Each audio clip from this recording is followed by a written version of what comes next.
ململانە سیاسیەکانی نێوان پارتی دیموکراتی کوردستان و بزوتنەوەی گۆڕان کاریگەری لەسەر شوێنی دیدار و کۆبنەوەکانی کونسوڵی وڵاتانیش کردووە. ئەوە تا مارک ئایشۆرن کونسوڵی گشتی ئەڵمانیا لەبری ئەوەی لە هەولێر کۆبوونەوە لەگەڵ سەرۆکی پەرلەمان بکات سەردانی سلێمانی کرد و پێی ڕاگەیاند کەوا خۆشحاڵ دەبوو لە هەولێر یەکتریان ببینایە. پێم خۆش بوو لە هەولێر چاوم بە سەرۆکی پەرلەمان بکەوێت، بەڵام نەگونجا. هیوادارم لە داهاتوودا لە هەولێر چاوم بە سەرۆکی پەرلەمان بکەوێت.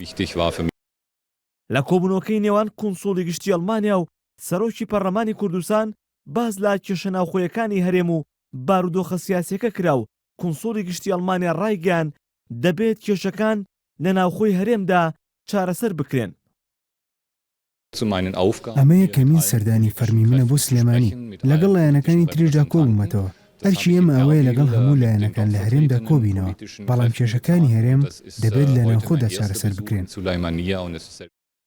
بەپێی ڕاگەیاندناوێکی نووسنگی سەرۆکی پەرلەمان کونسوڵی گشتی ئەڵمانیا نیگەرانی خۆی لەسەر بارودۆخی هەرێم بە سەرۆکی پەرلەمان گەیاندووە و داوای کردووە بارودۆخەکە ئاسایی بکرێتەوە.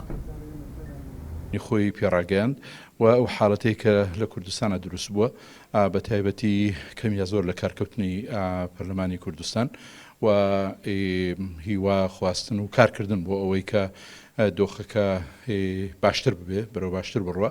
یەکێ لەو شتانەی کە قونسڵ لە لای خۆیەوە باسی کرد ئەوە بوو ئەڵمانیا ئامادەیە بۆ ئەوەی کە هەوڵ بدە نوعێک لە ناوەندگیری بکە، بەڵام جەختی کردەوە لەسەرەوەی کە دەبێت هەموو لایەنێک ڕازی بن بەو ناوەندگیریە و هەموو لایەنێک داوای ئەوە بکەن کە ئەو ناوەندگیریە بکرێت.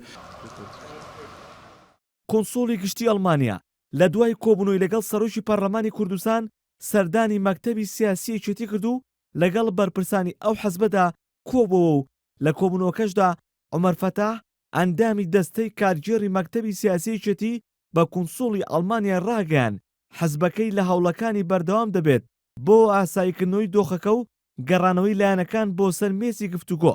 عومەر فەتاح وتیشی بۆ ئەو مەبەستە پێشنیازی کۆبوونەوەی لووتکەیان کردووە بۆ ئەوەی هەموو لایەنەکان ڕاشکاوانە قسەی خۆیان بکەن. ئەوەندامی دەستەی کارگێڕی مەکتەبی سیاسی یەکێتی دەژڵێت یەکێتی لەگەڵ زۆرینە و کەمینەدا نییە و چاوی لە پۆستی هیچ حەزبێکی تریش نییە.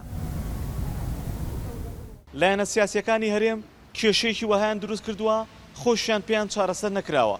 ئەوە تا کونسوڵی وڵاتانی دەرەوە دەیەوێت نێوگریان بکات و کێشەکانیان بۆ چارەسەر بکات.